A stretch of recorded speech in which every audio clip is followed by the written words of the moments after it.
Set up a digital light processing stereolithography printing device. Confirm that the curing depth is at least the same as the chosen building layers, and preferably several times thicker. Then, generate a 3D model file of the component with computer-aided design software. Slice the component model into layers of the appropriate thickness and save the file in a stereolithography contour format.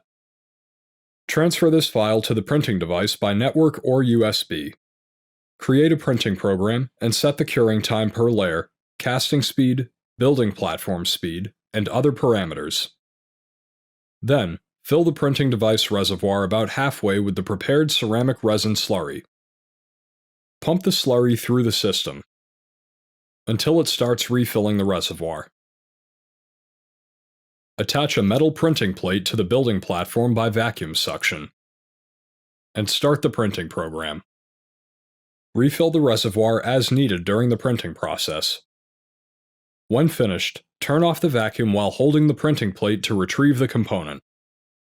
Use isopropyl alcohol or another mild organic solvent to clean away any remaining slurry, and then let the component dry at room temperature in a ventilated area.